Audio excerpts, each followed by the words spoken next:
성경 말씀 요한복음 10장입니다. 신약성경 요한복음 10장 156페이지, 오늘은 22절 말씀에서 42절까지 말씀을 봉독하겠습니다.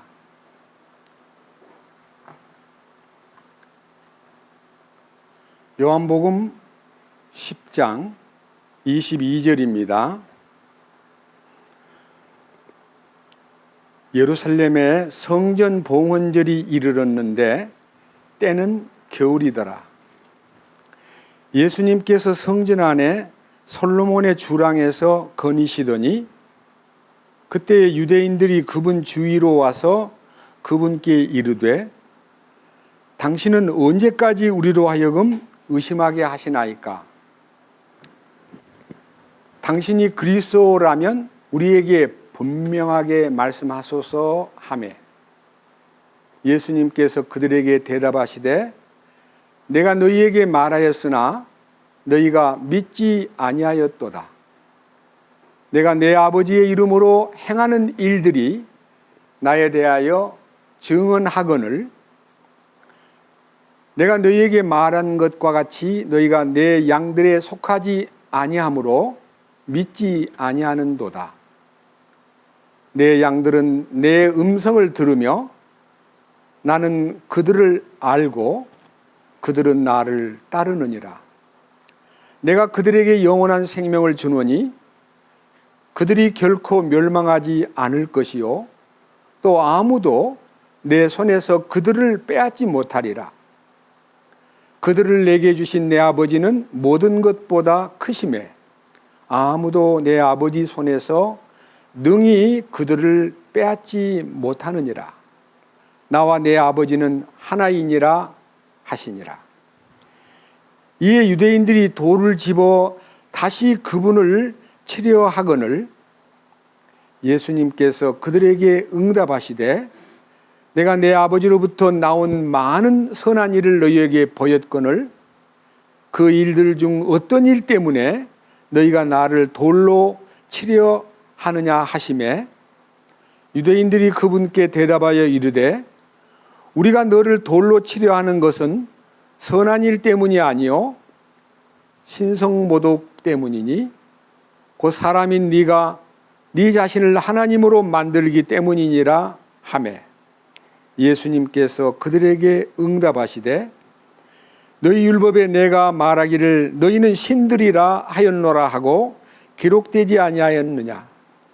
하나님의 말씀이 임한 자들을 그분께서 신들이라 하셨으며 또 성경 기록은 깨트리지 못할진대 아버지께서 거룩히 구별하사 세상에 보내신 자인 내가 나는 하나님의 아들이라 하였으므로 너희가 그에게 네가 신성모독한다 하느냐. 내가 만일 내 아버지의 일들을 행하지 아니하거든 나를 믿지 말려니와 내가 행하거든 너희가 나를 믿지 아니할지라도 그 일들은 믿으라. 그러면 아버지께서 내 안에 계시고 내가 그분 안에 있음을 너희가 알고 믿으리라 하시니라. 이러므로 그들이 다시 그분을 잡고자 하였으나 그분께서는 그들의 손에서 피하시고 다시 요르단 건너편 곧 요한이 처음에 침례를 주던 곳으로 가셔서 거기 거하시니 많은 사람들이 그분께 나왔다가 이르되 요한은 아무 기적도 행하지 아니하였으나 요한이 이 사람에게 대해 말한 모든 것은 진실이라 하더라. 거기서 많은 사람들이 그분을 믿으니라. 42절 말씀까지 말씀을 읽었습니다. 기도드리겠습니다. 주님, 오늘은 요한복음 10장 22절 이하에 성전 봉헌절에 참석하신 주님께서 의심 많은 유대인들에게 자신이 그리스도임을 밝히 알려주는 이 메시지가 열려 있습니다. 우리들이 예수님을 그리스도로 섬기고 왕이신 당신의 통치권 속에서 사는 행복을 누리면서 오늘 이런 말씀을 대할 때에 우리가 얼마나 주님의 큰 은혜를 입은 행운아인가 하는 것을 생각할 수 있게 되고, 이 말씀이 주는 놀라운 뜻이 우리의 삶 속에서 주님이 하신 일이 우리 삶 속에 연결되고, 우리 안에 이루어 놓으신 주님의 크신 경륜과 손길과 성취가 우리를 믿음으로 이끌어 주님이 그리스도이심을 믿게 된 이 행복에 대해서 진심으로 감사드립니다. 오늘도 이 말씀을 함께 듣고 또 이 말씀을 여기저기에서 시청하는 사랑하는 형제와 자매님들에게 성령님의 임재와 도우심으로 주님의 놀라우신 손길과 임재와 기름 부음을 함께 누릴 수 있도록 이끌어 주시옵소서. 우리 주 예수 그리스도의 이름으로 기도드렸습니다. 아멘. 지금 요한복음 10장 1절부터 21절까지 지난번에 양의 문이 되신 예수님, 또 양의 목자가 되신 예수님, 그리고 그 양을 위해서 생명을 내어놓으신 예수님, 그 예수님이 우리를 얼마나 친근하게 이끄시냐 하면은 요한복음 10장 14절 말씀에서 16절까지 나는 선한 목자라 내 양들을 알고 내 양들도 나를 아노라. 아버지께서 나를 알듯이 나도 아버지를 아노니 나는 양들을 위해 내 생명을 내놓느니라. 또 이 우리의 들 속하지 아니한 다른 양들이 내게 있으므로 그들도 내가 반드시 데려오리니 그들이 내 음성을 듣겠고 이로써 한 우리와 한 목자에게 있으리라. 이 성경은 2000년 전에 예수님이 이 땅에 계실 때 하신 말씀인데, 그분이 이 말씀대로 십자가를 지셨고, 그리고 세상의 모든 인류를 당신의 우리 안으로 이끌기 위해서 지금 2000년 동안 성령님을 통해서 역사하시고, 오늘 여기 계신 여러분들도 저도 함께 그 양 우리에서 한 목자에게 인도를 받는 놀라운 교회가 되었습니다. 많은 세상에는 교회들이 뭐 여기저기 이름을 달리해서 우리 교회가 최고다, 우리 교회가 참교회다라고 말하는 사람들이 많으나, 주님의 교회는 그런 종파의 교회가 아니라 주님의 머리 되심 안에 한 몸을 이루고 있는 지체들이 주님의 교회인 것입니다. 우리가 주님의 몸된 지체의 한 부분에 속했다고 느끼면요, 이 지체들이 얼마나 상호 유기적인 관계를 갖고 서로를 살피고 돌보고 서로를 위해주고 있는가를 우리는 느끼고 삽니다. 자기가 자기 몸을 아끼듯이 우리는 주님의 성도들이 지체로서의 자기 위치를 지키고 그들을 소중히 품는 그러한 영적인 안목이 열려 있을 때 참된 신앙생활을 할 수 있는 것입니다. 근데 오늘은 우리가 이 성경을 볼 때 좀 특이한 성경이 나옵니다. 22절 말씀에서 여러분들이 이상을 느껴야 됩니다. 아, 이게 무슨 말이야? 예루살렘에 성전 봉헌절이 이르렀는데 때는 겨울이더라. 이 성경 기절을 저도요 수많이 읽고 그냥 넘어갔는데, 이번 기간에 이 성경을 읽으면서요 22절에서 도저히 제가 떠날 수가 없었어요. 그래서 거의 5일 동안 이 성전 봉헌절에 대한 얘기를 계속 읽고 또 읽는 가운데, 구약 성경에도 없는 얘기고 신약 성경에도 다른 데는 없고 여기 요한복음에만 나오는 성전 봉헌절에 예수님이 참석했다는 거 아닙니까? 성전 봉헌절이 뭘까요? 옛날 개역 성경에는 수전절이라 그러세요. 수전절. 수전절이라는 것은요,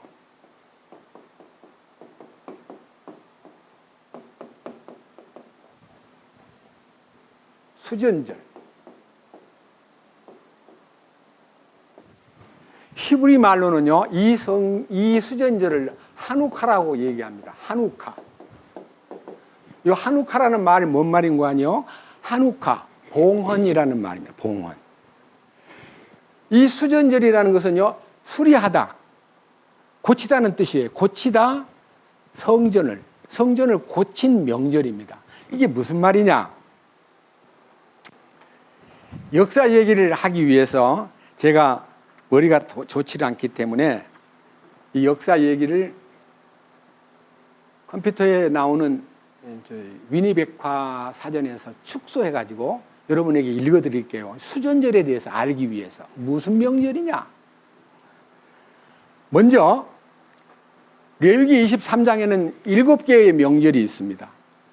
첫째 유월절, 그 다음 무교절, 그 다음에 초실절, 그 다음에 오순절, 그 다음에 나팔절, 그 다음에 속죄절, 그 다음에 장막절, 이렇게 7개의 명절이 있는데 그 명절은 전부 다 예수님을 통해서 이루어질 명절인데 이제 지나간 4개의 명절을 봄의 명절이라 그래가지고 6월절은 십자가에서 돌아가신 예수님을 기념하는 명절이고 무교절은 예수님이 흠없이 우리 죄를 완전히 용서했다고 하는 주님의 무덤에 우리가 함께 묻혔다는 것을 알려주는 명절이고 그 다음에 초실절은 주님이 부활하셨다는 것을 첫 열매로 부활하신 것을 알려주는 명절이고 그 다음에 오순절은 그 부활하신 후 50일 만에 성령이 이 땅에 오셔가지고 지금 2000년 동안 성령의 때를 우리가 살고 있다는 것을 이 4개의 명절을 통해서 이것이 반복된 신앙 고백입니다. 주님의 죽으심이 얼마나 가치가 있고 주님의 묻히심이 얼마나 놀랍고 주님이 우리를 위해서 부활하신 그 부활에 우리가 연합을 해야 된다는 것과 승천까지 가서 그 다음에 열흘 후에 이 땅에 성령이 오셨기 때문에 50일째라는 단어는 원래 이 레위기 23장에 보면 77절이라 그러면 77절. 7의 안식일을 7번 지내면 77은 49일이 되고 그 다음 날이 성령이 강림한 50일째 펜테코스트 50일째가 우리들이 받은 하나님의 은혜와 사랑이 이 지상에 퍼져서 지금 땅끝까지 이 복음이 거의 전파됐고 이제 그 복음이 출발되었던 예루살렘 그 출발점으로 이 복음이 이제 마지막 들어가려고 하는 이 역사적 순간에 우리가 지금 서 있습니다. 그러면 이제 우리가 기다리는 세계의 명절은 나팔절. 마지막 나팔이 불 때 살아있는 성도들이 호련히 이 지구를 떠나는 그리고 먼저 간 성도들이 호련히 변화가 돼가지고 영성의 몸 예수님의 부활의 몸으로 부활을 해서 우리 함께 만나서 공중 혼인잔치 초대를 받아서 신랑을 만나게 되고 이 지상에는 7년 대환란이라는 역사 이래서 가장 잔혹한 이 지구 인구의 절반이 죽는 그런 대환란이 있고 말미에 주님이 이 땅에 지상으로 재림하여 그 다음에 이스라엘 민족이 민족적 회개가 일어나고 그 다음에 천년왕국이 시작되는 명절이 장막절 또는 초막절이라고 합니다. 그런데 이 성전 봉헌절은 구약에도 없고 신약 성경에도 없고 여기 딱 한 번 나오는데 이 명절이 어디에서 근거된 명절이냐 그거를 알기 위해서 제가 역사를 아주 세밀하게 뒤졌는데 잠깐 얘기 올리겠습니다. 여러분 이스라엘의 역사를 중심해서 이스라엘 민족이 유다 왕국이 망할 때가 바벨론에 의해서 BC 567년에 망했습니다. 그런데 이 바벨론이 굉장히 흥성하고 있던 중에 이 바벨론이 메대와 페르시아에 망하고 메대와 페르시아 왕국이 헬라에 망했는데 헬라가 망할 때의 역사부터 얘기하겠습니다. 헬라라는 말은 그리스를 얘기하는데 그리스라 하면은 유명한 알렉산더 대왕이 등장합니다. 저는 이 알렉산더에 대해서 매우 진지한 마음으로 살펴보았는데 이 알렉산더는요 20살 때 왕위를 받았어요. 대단한 나이 어릴 때 20살 때 그리고 24살 때 이 쉽게 말하면 그 전 페르시아가 쥐고 있던 영토를 거의 되찾는 전쟁에서 승리를 거둔 승승장구의 장군으로 이 그리스 제국을 확장해가지고 나이 30살이 되었을 때 왕된 지 10년 만에 대단히 이 세계 인도 이집트에서부터 인도까지, 그리고 지중해 연안의 모든 국가들을 다 소나기에 집어넣고, 그리고 곳곳에다가 알렉산드리아 도시를 만들었는데, 이집트의 북부의 해안가에 있는 알렉산드리아라는 도시는요, 세계에서 가장 큰 도서관이 서게되었고, 그리고 헬레니즘 문명의 많은 종교를요, 이 당시 헬레니즘의 영향 안에 있는 국가들에게 전파했습니다. 그러다가 불행하게도요, 너무 빨리 죽어버렸어요. 바벨론을 소나기에 집어넣어서 거기에다가 수도를 정하려고 바벨론 정벌 도중에 사고로 33살에 죽었어요. 왕된 지 13년 동안요, 세계에서 가장 승리를 많이 거둔 왕으로 알려진 알렉산더 대왕이 나이 33살에 죽었어요. 죽고 나니까 그 밑에 있던 장군들이요, 너도 나도 나라를 쪼개가지고 나라를 세웠는데, 그 중에서 오늘 이 성경의 성전 봉헌절과 관련된 나라가 제가 매우 관심 있게 살펴보았는데, BC 198년, 약 BC 200년경에 알렉산더의 휘하에서 장군으로 있던 셀레큐즈라는 사람이 왕조를 세워가지고 유대를 지배하게 되었어요. 그러니까 유대를 지배하는 나라로서 셀레큐즈 황제의 이제 활동이 시작됐는데, 그 후 30년이 지난 BC 168년에 이 셀레큐즈 왕조의 안티오코스 에피파네스라는 4세가 예루살렘에 들어와 가지고 성전 안에다가 제우스 신상을 세우고 성전에 예배 드리는 것을 금지하고, 그리고는 이스라엘이 제일 싫어하는 돼지를 잡아가지고 돼지 피로 제사를 지냈는데, 돼지고기를 유대인들에게 막 먹이게 하는데 만약 안 먹으면 막 무조건 죽이는 거예요. 아주 고약한 에피파네스 4세가요, 3년 동안 성전 예배를 못하게 하고 제우스 신상 앞에 돼지고기로 피를 뿌려가지고 제사를 지내는 제도를 만들므로요, 이스라엘 민족이 엄청난 상처를 입고 막 견딜 수 없는 고통 속에 있다가, 그 중에서 마카비라는 젊은이가요, 혁명군을 모집해가지고 이제 일종의 이제 대항하는 저항군을 모집해가지고 엄청나게 이 성전을 되찾기 위해서 예루살렘을 회복하는 전쟁을 벌여가지고 이자가 성전에 있는 제우스 신상을 끌어내고 성전을 다 훼손된 것들을 다 끄집어내서 성전을 재수리하고 성전에 예배를 드릴 수 있는 날로 바꾼, 날짜로 말하면 이스라엘 민족의 유대력, 제가 유대력을 읽어볼게요. 유대력이 1월, 우리는 정월, 2월, 3월, 4월, 5월 이렇게 나가는데요, 유대인들은 유대인의 명절이요, 첫째는 아비벌. 아비벌이란 말은요, 출애굽할 때 아비벌 14일 날 나 떠나라, 이 아비벌이 이제 사실은 3, 4월인데요 그때가 신년이에요. 아비벌. 두 번째는 시부월, 세 번째는 시완월, 네 번째는 담무스월, 그 다음에는 아부월, 엘루월, 디스리월, 그 다음에 불월, 키슬리엘월. 키슬레브라고 하는 이 명절이 9번째 명절인데 달로 말하면 12월 초순쯤 돼요. 이 키슬루월 25일 날 성전을 되찾고, 그 다음에 성전에 들어가 보니까 그동안에 성전에 불을 켜야 되는데 그 불 켜야 될 그 등잔은 치우지는 않았는데, 등잔 그 근방에 보니까 하루치 기름이 남아있는 거예요. 오일류. 거룩한 기름이 하루치 남아있는데, 이 성전이 복구되려면은 이 성전을 불을 켜놓고 하나님의 빛을 회복하는 거니까, 이 불을 켠다는 말이 바로 이 하누카. 하누카가 성전 회복을 위한 촛불을 밝히는 건데, 이 명절날 성경에 보면 7촛대예요. 9촛대가 아니고 7촛대인데, 이 하누카 명절에는 이렇게 9개 가운데에 우뚝 솟은 요 촛대는요, 불을 공급하는 원천이신 하나님을 설명하고, 이쪽에 4개, 이쪽에 4개, 이 4개는요 8일 동안 하누카 명절을 지키는데, 왜 8일을 지키느냐? 하루밖에 안 남은 이 거룩한 기름이 하나님, 거룩한 기름을 만들려면 8일이 걸려요.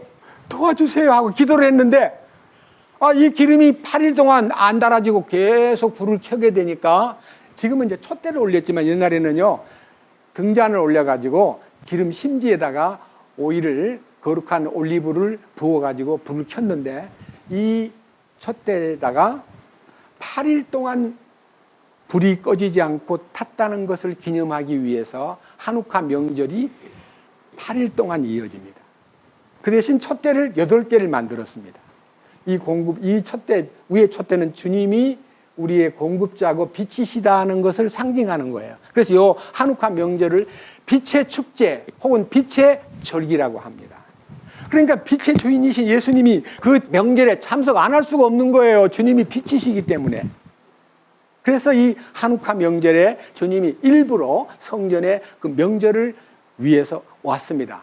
요한복음 2장에도 마태복음 21장에도 예수님의 사역 초기에 성전에 들어가서 비둘기를 팔고 양을 팔고 그리고 돈 바꾸는 사람들의 상자를 다 딜러 엎으시면서 내쫓아놓고 하는 말이 내 아버지 집으로 강도의 구려를 만들지 말라. 내 아버지 집은 만민의 기도하는 집이다라고 외쳤던 복음 초기 요한복음 2장에 있었고, 예루살렘의 마지막 십자가를 지러 들어갔다가 마태복음 21장에 예루살렘이 또 한 번 성전을 다시 청소하는 역사가 예수님이 친히 이루신 역사였습니다.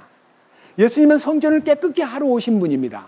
마지막 그분의 언급은 이 성전을 헐어라, 내가 사흘 후에 일으키리라 했을 때 유대인들이 아니 46년이나 걸려가지고 지은 성전을 어찌 당신은 사흘 만에 짓겠소라고 예수님한테 항의를 했지만, 예수님이 십자가에 돌아가실 때 유대인들이 예수님을 우롱하기를 허허, 성전을 헐고 사흘에 짓는 자여, 당신이 하나님의 아들이라고 뛰어내려봐요.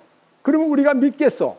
예수님은 그가 십자가에서 그들의 조롱과 그들의 예수님을 향한 도전을 조금도 저항하지 않고 돌아가셨습니다.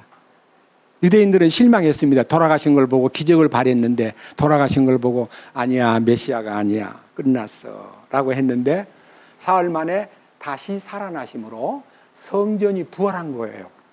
성전이 부활하신 후부터 고린도전서 3장 16절에 너희가 하나님의 성전인 것과 너희 안에 성령이 거하시는 줄을 알지 못하느냐.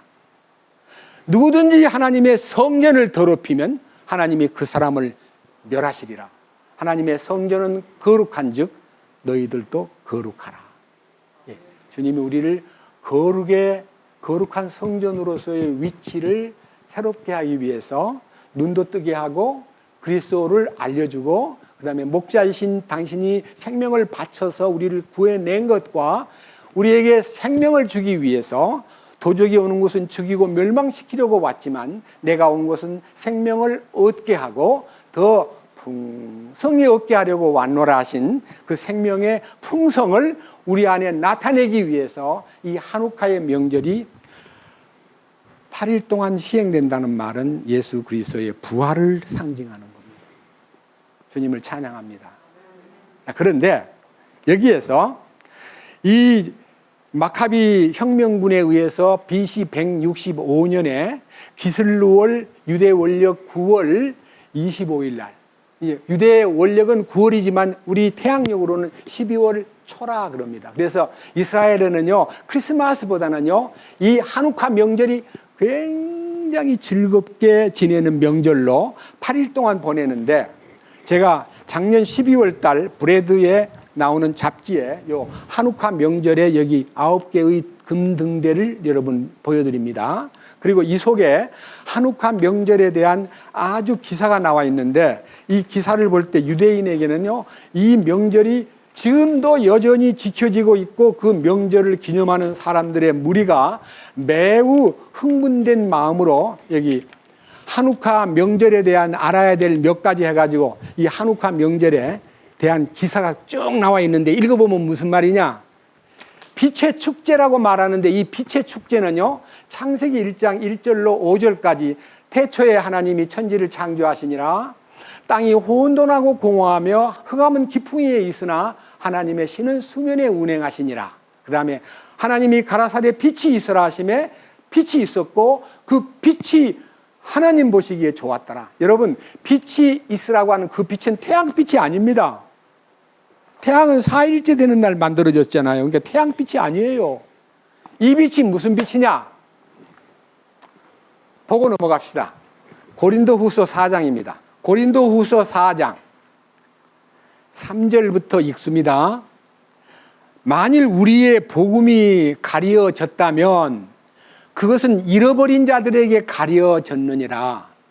그들 속에서 이 세상 신이 믿지 않는 자들의 마음을 가려 하나님의 형상이신 그리스도의 영광스러운 복음의 빛이 그들에게 비치지 못하게 하였느니라. 복음의 빛을 꺼버리고 복음의 빛을 막아버리고 복음의 빛이 비치지 못하게 막는 사탄의 권세를 얘기하면서 여기 5절 우리는 우리 자신을 선포하지 아니하며 오직 주 되신 그리스도 예수님과 또 예수님으로 인하여 너희의 종된 우리 자신을 선포하노니. 이 복음을 전하는 사도 바울이 예수 그리스도만 전하기 위해서 우리가 누군가 하면 여러분 우리에 대해서 주목하지 마세요. 우리는 그분의 종입니다. 우리를 전하는 게 아니에요. 그리스도만 전합니다. 우리 교회의 이름도 누가 묻기를 교회 이름이 뭐요? 부활생명교회라고 말하기 전에요. Only Jesus. 예수님 뿐입니다. 오직 예수가 우리 교회 이름입니다. 이게 바로 6절입니다. 빛에게 명령하사 창세기 1장에 빛에게 명령하사 빛이 있으라 하신 그 하나님, 빛에게 명령하사 어둠 속에서 빛을 비추게 하신 하나님께서 우리 마음의 빛을 비추사 예수 그리스도의 얼굴에 있는 하나님의 영광을 아는 빛을 주셨느니라. 하나님의 영광을 아는 빛이 마음에 비칠 때 이 마음의 어둠이 물러가는 거예요. 세상의 빛은 태양이 밝히고요. 마음의 빛은, 마음의 어두움은 주님의 영광스러운 복음이 우리에게 그 빛이 되어서 우리를 환하게 만들고 어둠을 추방한다는 것입니다. 이 어둠이 물러가 버린 마음이 어떤 마음으로 바꿔졌냐 하면요. 눈이 딱 열려요. 어떻게 열리냐면요. 7절에 우리가 이 보배를 질그릇 안에 가지고 있나니 이것은 뛰어난 권능이 하나님에게서 나며 우리에게서 나지 아니하게 하려 함이라. 이 뛰어난 권능, 이 세상에서 맛볼 수 없는 이 놀라운 빛이 내 마음에 비침으로써 그것이 내 마음의 보배가 되고 나는 질그릇으로 보이는 거예요. 내가 굉장히 금덩어리인 줄 알고 소중히 나를 보았는데 내가 알고 보니 분명히 질그릇이구나. 흙으로 만들어진 나약한 존재고 연약한 존재구나 하고 주님의 그 보배를 속에다 간직한 이후로 그 다음 무슨 일이 생깁니까? 8절부터 9절까지 우리가 사방에서 고난을 당하고 그래도 괴로워하지 않고 난처한 일을 당해도 절망하지 않고 핍박을 받아도 버림받지 아니하고 거꾸로뜨림을 당해도 망하지 않는 이 신비한 능력이 우리 속에서 작동하고 우리 안에서 우리를 붙잡아주는 이 일이 얼마나 놀라운 일인가 하는 것을 우리는 빛 대신 예수님과의 관계를 통해서 느낄 수가 있는 것입니다. 그래서 이 한우카 명절은요, 기슬루월 25일 날 우리나라 태양력으로는 12월 달 25일이 음력이니까요, 20 중순부터 아마 한 8일 동안 지키는 명절이 여기 요한복음 10장 22절에 성전 봉헌절이 이르렀는데 예수님께서 거기로 가셨는데 때는 겨울이더라 그랬습니다. 우리 주님이 거기 참석하신 거예요.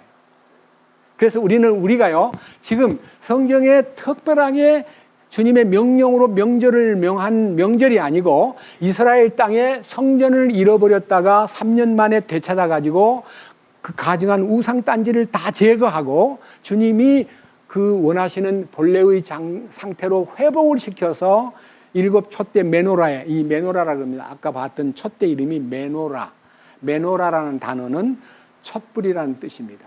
그래서 그 메노라가 회복이 돼가지고 빛이 항상 비치는 그런 역사를 우리는 놀랍게 느낌을 갖게 됩니다.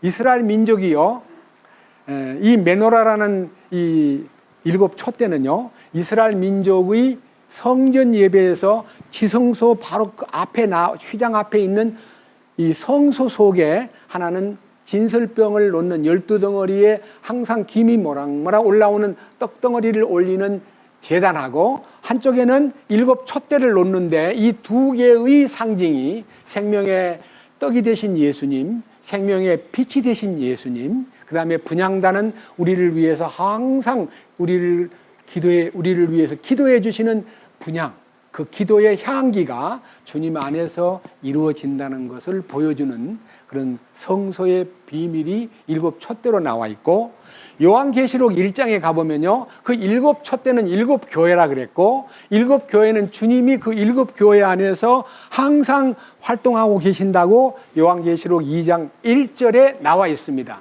이게 무슨 뜻이냐면요, 예수님이 바로 이 교회를 빛 가운데 항상 두시고 그가 그 빛을 통해서 주님의 공급이 풍성하게 나타나도록 이끄신다. 여러분, 우리가 빛이 없으면 죽잖아요. 만약 우리 자연세계에도 태양빛이 없어져 버리면요, 만물이 다 죽습니다. 그 태양빛은 만물을 생생하게 자라게 하고 열매 맺게 하는 것이 빛이듯이, 예수님의 빛은요, 우리를 밝게만 해주는 게 아니라 우리를 치료하고 우리를 풍성케 하고 우리를 주님으로 충만케 하는 것이 빛의 열매인 것입니다. 그래서 우리 주님이 이 한우카 명절, 특별히 이 성전 봉헌절에 참석하셨다는 것은요, 주님 자신이 빛이심을 알게 해주기 위해서 참석했다는 것이 마음에 딱 들어오면요, 아, 이 명절이 예사로운 명절이 아니었구나. 우리 주님이 귀히 여기는 명절이었구나. 비록 이 소위 말하는 그리스가 망한 이후에 시리아의 셀루쿠즈 왕조가 이 예루살렘을 지배하고 있었지만은, 그때 그 성전을 제사를 금지시키고 제우스 신상을 세워놓고 돼지피를 갖다 드리고 그 제물을 제사장들한테 먹게 했는데 안 먹으면 죽이고 하는 이런 아주 비참한 이 환경에서 3년 만에 그것을 박차고 이 일을 개혁시킨 이 명절이 예수님 오시기 전 160년 전에 일어났는데, 그것을 예수님이 깊이 인상 깊게 그 명절에 참석해가지고 예수님한테 이제 문제가 딱 닥칩니다. 그 명절에 생긴 문제가 바로 요한복음 10장으로 가서 읽어보겠습니다. 요한복음 10장 22절, 예루살렘의 성전 봉헌절이 이르렀는데 때는 겨울이더라. 예수님께서 성전 안에 솔로몬의 주랑에서 거니시더니, 그때에 유대인들이 그분 주위로 와서 그분께 이르되, 당신은 언제까지 우리로 하여금 의심하게 하시나이까? 당신이 그리스도라면 우리에게 분명하게 말씀해 주세요. 우리한테 언제까지 이렇게 의문이 꽉 차? 저분이 도대체 뭐 하는 사람이야? 아니야, 마귀가 들렸다고도 하고 돌을 들어서 때리려고도 하고, 그런데도 그는 아무런 저항을 하지 않고 일을 하는데, 그 일하는 게 어떤 일을 하셨습니까? 예수님 하신 일이 뭡니까? 요한복음에서만 봐도요, 요한복음 2장에서 예수님이 갈릴리 가나에 가서 잔치집에서 포도즙이 떨어졌을 때에 물로 포도즙을 만든 기적을 행했고, 요한복음 3장에서는 거듭나지 아니하면 하나님의 왕국을 볼 수 없다는 놀라운 얘기를 들려주었고, 요한복음 4장에서는 사마리아 여인을 그리스도가 누구인가를 알려줌으로써 그 사마리아 동네에 복음이 열렸고, 그 다음에 5장에서는 38년 된 병자를 낫게 함으로써 기적을 보여주었고, 그리고 6장에서는 오병이어로 5천 명을 먹이고, 그 다음에 그 사람들이 너무 가까이 예수님을 경제적인 어떤 임금으로 모시려고 대들었을 때, 너희가 나를 찾는 까닭은 떡의 기적, 이 기적 속에 담긴 하나님의 뜻을 찾지 않고 떡을 먹고 배불렀기 때문에 나를 찾는구나. 썩는 양식을 위해서 일하지 말고 영생하는 양식을 위해서 일하라. 이 양식을 인자가 주리라. 그랬더니 막 그 양식 좀 주세요 하니까 예수님이 너무 그들이 듣기에도 이해가 안 되는, 내 살을 먹고 내 피를 마셔야만 영생을 얻는다고 말씀하시므로 유대인들이 다 실망을 하고 떠나버리는 이런 아무리 주님의 선하신 뜻을 영적으로 밝히 알려주려고 주님은 길을 열어주었지만 그들은 육신적인 사고방식과 이 혼의 감정에 의해서 생각이 너무 땅에 속해 있기 때문에 주님 말씀을 알아듣지를 못하더라 이거예요. 그래서 오늘 여기 계신 여러분들 중에서 요한복음 8장에 가늠하다가 잡혀온 여자를 주님께서 풀어주시면서 너희 가운데 죄 없는 자가 이 여자를 돌로 치라 했을 때 다 돌을 내려놓고 떠나버린 사람들 틈에서 아무도 너를 정죄한 자가 없느냐라고 물었을 때 주여 없나이다.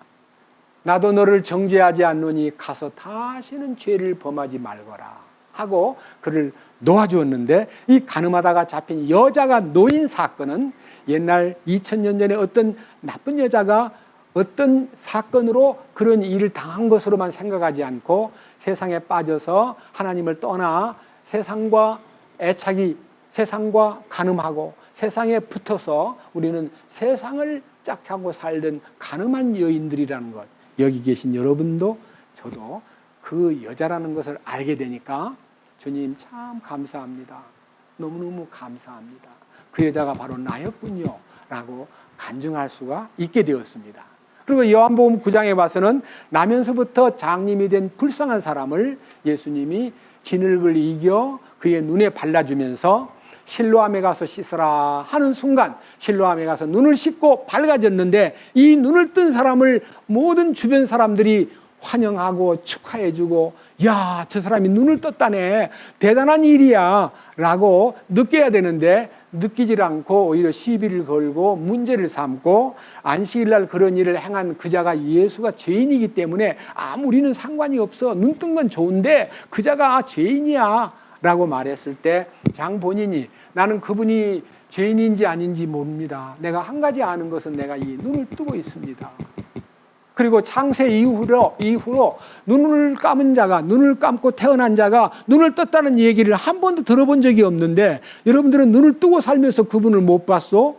하고 물어볼 정도로 이 눈을 뜬 사람이 여기 계신 여러분과 저라는 것도 마음에서 받아들일 때에, 바로 눈을 뜨고 나면 예수님은 그를 눈을 뜬 자 곁에 있지 않고 떠났지만 그가 유대교로부터 추방을 당했을 때 예수님이 직접 찾아가서 네가 그리스도를 믿고자 하느냐?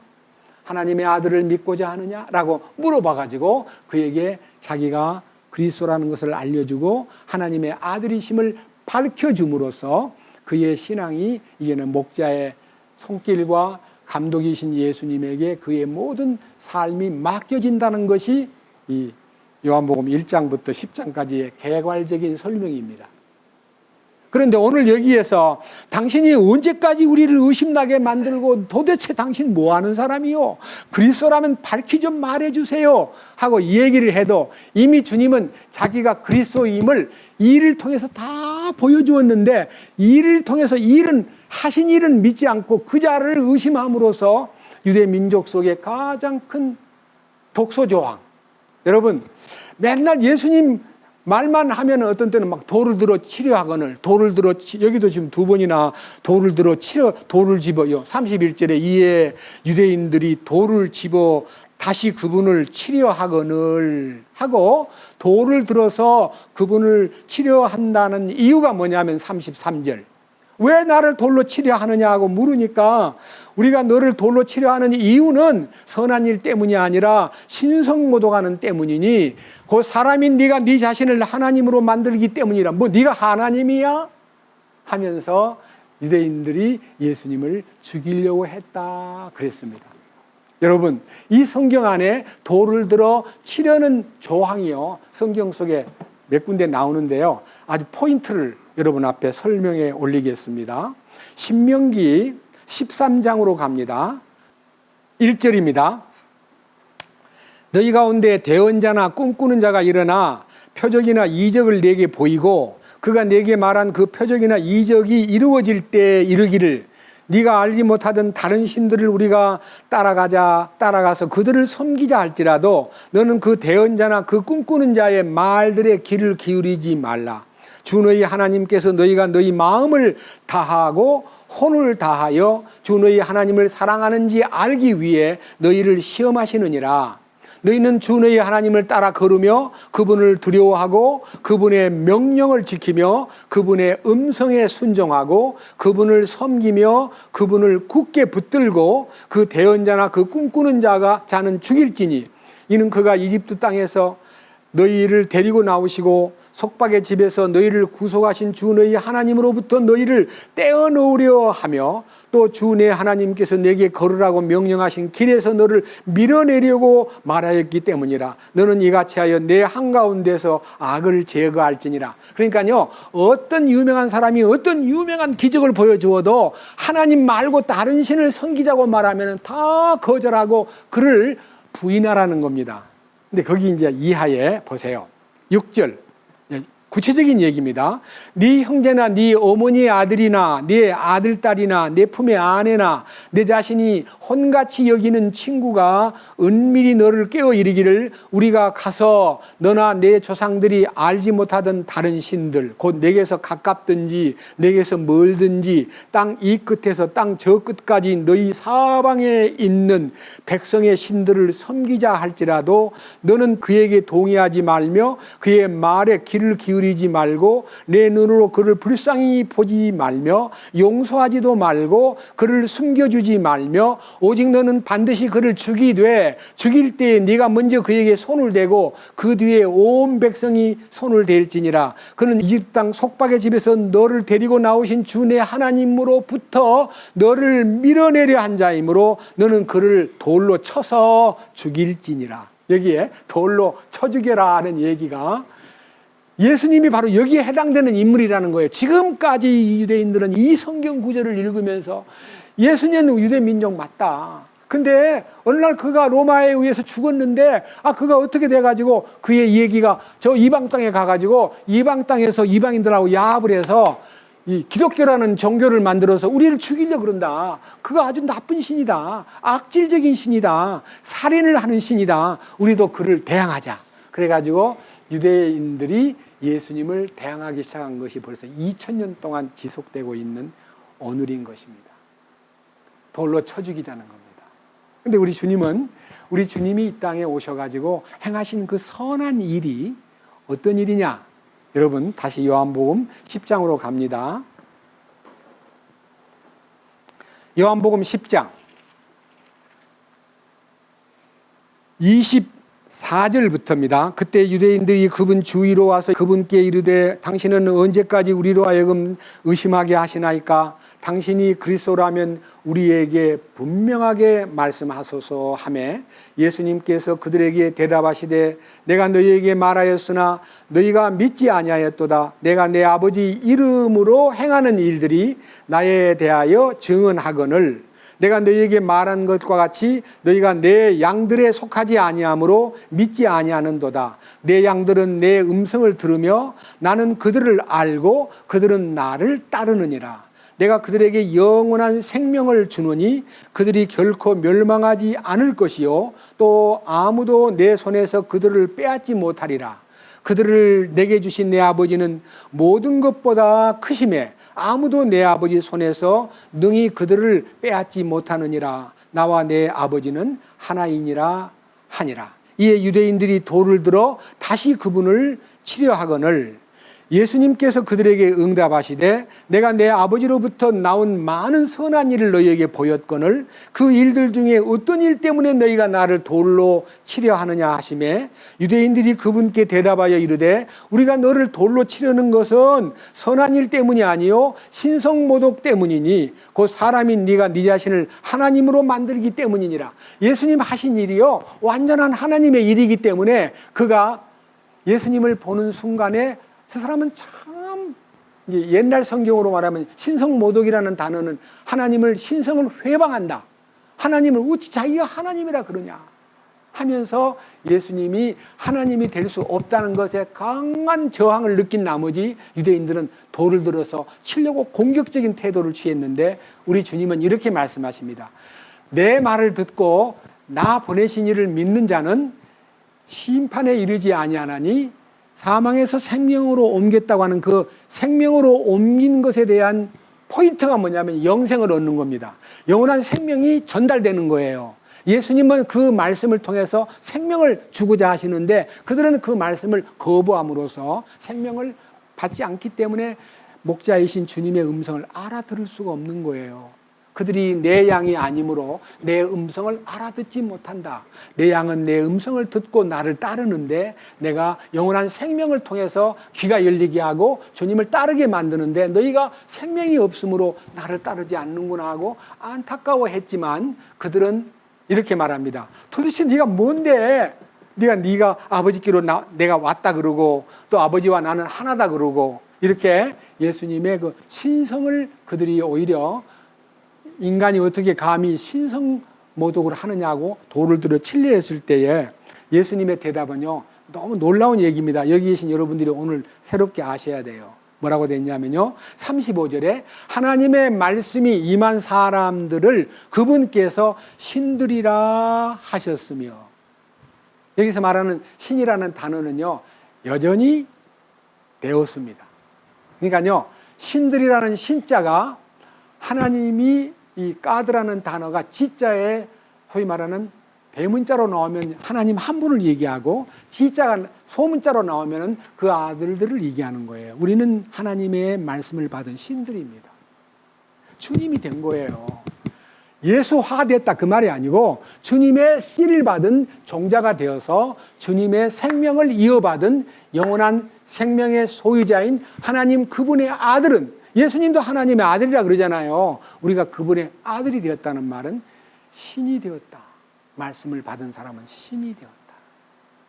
우리는요, 이 땅에 살고 있고 육신을 지니고 있지만은 하늘에 속한 방식대로 신의 영역에 우리는 가담한 하나님의 거룩한 형상을 덧입어가는 존재로서 변화가 되었기 때문에 우리 주님이 이 축복을 그들에게 말해 주었건만, 자, 밑에 보십시오.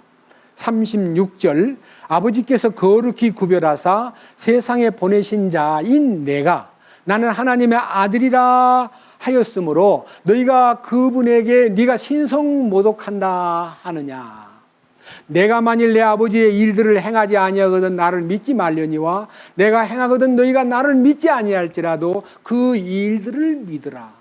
그러면 아버지께서 내 안에 계시고 내가 그분 안에 있음을 너희가 알고 믿으리라. 먼저는요, 예수님이 도대체 믿어지지 않아. 나는 몰라. 왜 그런 사람이 이 하나님의 아들이란 말이냐고 믿어지지 않더라도 그분이 해놓으신 일을 곰곰이 생각해 보면 하나님만 하실 수 있는 일을 하지 않았어요. 예수님이 요한복음에서 1장부터 10장까지 그 하신 일, 눈먼 자의 눈을 띄워준 일, 38년 된 병자를 낫게 한 일, 그 다음에 11장에 나가면 죽은 지 나흘 된 나사로를 살리신 일, 물로 포도즙을 만드신 일, 그 다음에 모든 기적이 다 사람이 할 수 있는 일이에요. 사람이 할 수 없는 일을 하셨기 때문에 거기에다가 궁금증을 두고 사람이 할 수 없는 건데 분명히 뭐가 있긴 있는 분 같아 하고 그 일 자체를 믿으면 아, 그분이 하나님의 아들이셨구나. 그분이 바로 만유를 포함하신 신이셨구나. 그게 믿어지는 거예요. 그러니까 예수님을 직접 못 믿어도 그분이 해놓으신 일에 마음을 기울이고 거기에다가 내 마음을 쏟으면 그 일이 나로 하여금 믿음을 주고 그분께로 이끌어준다는 겁니다. 여러분들이 천지창조하신 하나님을 어떻게 믿습니까? 나는 보지도 않았는데. 어떻게 하나님이 천지를 창조했다는 걸 어떻게 믿습니까? 내가 구원을 받고 나니까 믿어지는 거 아니에요. 옛날 모를 때는요, 저도 이제 주일학교 때부터 예수를 믿었다고 이제 교회 다니는데 어른들이 기도를 할 때 이랬더래요. 우주와 그 가운데 만물을 창조하신 하나님, 해와 달과 별들을 만드신 하나님 하는데 저는 그 기도를 하면서도 진짜 해와 달과 별들을 어떻게 만들었을까? 저는 어릴 때 생각으로 해 나와라 뚝딱, 달 나와라 뚝딱, 별 나와라 뚝딱 이렇게 만들 것 같이 생각했어요. 도깨비 방망이로. 근데 이 우주 만물에는 전부 다 법칙이 있어요, 없어요? 얼마나 정교한 법칙이 있습니까? 태양은 태양대로, 달은 달대로, 지구는 지구대로, 다른 모든 우주 만물은 하나님이 정하신 법칙을 따라 움직이기 때문에 사고도 안 나고 그렇게 법칙을 따라 움직이면서 이 억거부의 세상에서 존재하고 있는 그 우주 만물이 하나님의 피조물이라는 것을 느낄 때요, 얼마나 위대하신 창조주를 우리가 아버지라고 모시고 산다는 게 얼마나 행복한 일인가요? 내가 죄가 씻어지고 내 자신에게서 옛사람 아담 안에 있는 모든 조건들이 지워지면요, 그때 신성한 하나님의 생명이 내 안에 옴으로써 그것이 바로 하나님이 창조한 것과 연결이 되면서 우주를 창조하였듯이 나도 창조하셨구나. 그런즉 누구든지 그리스도 안에 있으면 새로운 피조물이라, 새로운 창조물이라. 이전 것은 지나갔으니 보라 새 것이 되었도다 하고, 내가 새로워지면 창조자가 보이는 거예요. 창조자를 믿고 구원받는 거 아닙니다. 창조자를 의심했다가도 내 속에 새 창조가 이루어진 다음에 그 우주 만물을 창조하신 대주제이신 하나님을 믿게 되는 거예요. 저절로 믿어지는 거예요. 이게 기적이에요. 유대인들은 예수님 하신 일도 안 믿는 거예요. 눈을 뜬 사람이 너무 좋아가지고 왜 자꾸 물으세요? 당신들도 그분의 제자가 되고 싶나요? 그 말은요, 다른 말로 말하면 당신들도 그분에 관심이 있나요? 그랬더니 관심이 있어. 그래야 되는데 뭐? 니는 그 사람 따라가. 우리는 모세를 따라가는 사람이야 하고, 모세, 그들 시대에서요 1450년 전에 살던 모세를 믿고 실제로 모세가 증거하신 그분은 믿지를 않고 있는 거예요. 왜? 그 일도 안 믿어요. 그 선한 일도. 그래서 놀라운 것은요, 오늘은 시간이 없기 때문에 여기 주님이 하신 일에 대한 구체적인 내용들을 원어를 통해서, 이 원어 에르곤이라는 단어를 통해서 주님이 일하고 계시는데 이렇게 말씀하십니다. 하나님께서 이제까지 일하시니 나도 일한다 하는 그 일의 연속성과 그 다음에 그 일을 우리 안에서 이루시는 하나님의 경륜에 대해서 이 히브리 이제 헬라어의 에르곤, 에르곤이라는 말은 액션, 비즈니스, 그 다음에 그 위에 하신 일, 그 일이 우리 안에서 어떻게 나타나는가를 아주 세밀하게 말씀했는데, 그것이 이 성경에는 works가 되어 있어요. works. 자, 하나 더 보겠습니다. 요한복음 5장. 앞으로 가가지고 요한복음 5장입니다. 찾으셨습니까? 요한복음 5장 36절. 그러나 내게는 요한의 증언보다 더 큰 증언이 있나니 아버지께서 내게 주사 끝마치게 하시는 일들. 그 일이라는 단어가 주님이 십자가에서 다 이루었다고 말씀하신 그 일들, 그 끝마치게 하시는 일들, 즉 내가 행하는 바로 그 일들이 나에 대하여 증언하되 곧 내 아버지께서 나를 보내신 것을 증언하느니라. 또 나를 보내신 아버지께서 친히 나에 대하여 증언하셨느니라. 그래서 여기에서 우리가요, 그분이 하신 일을 어떻게 내가 알아낼까? 그분이 하신 일이 무엇일까? 그분이 하신 일을 알아야 된다는데 무슨 일을 했다는 거야? 하고 우리가 마음에서요, 참으로 구한다면 여기에 39절입니다. 성경 기록들을 탐구하라.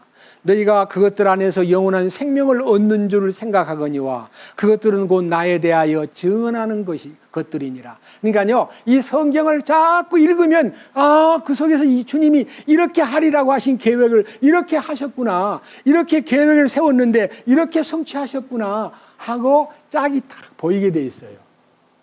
구약 성경은 하나님의 계획이고 신약 성경은 하나님의 성취입니다. 구약 성경은 예언이고 신약 성경은 완성입니다. 한 장 넘겨보세요.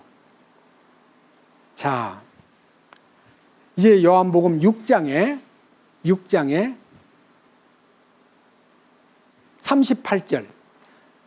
나는 내 뜻을 행하려고 하늘로부터 내려오지 아니하고 나를 보내신 분의 뜻을 행하려고 내려왔느니라.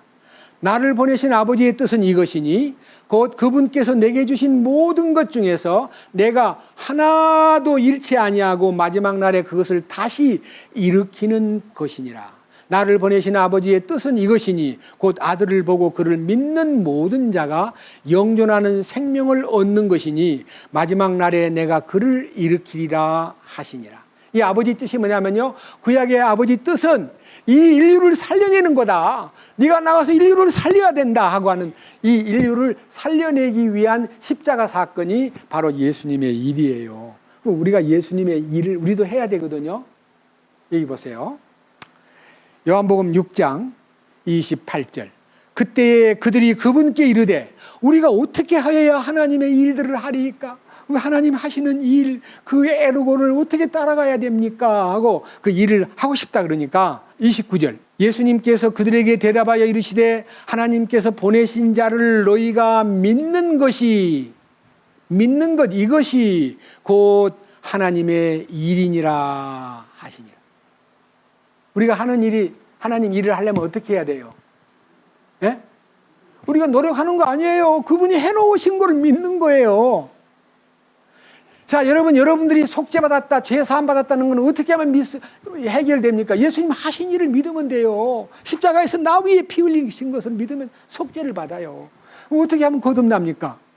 예수님 부활하신 것을 믿으면 부활에 거듭나요.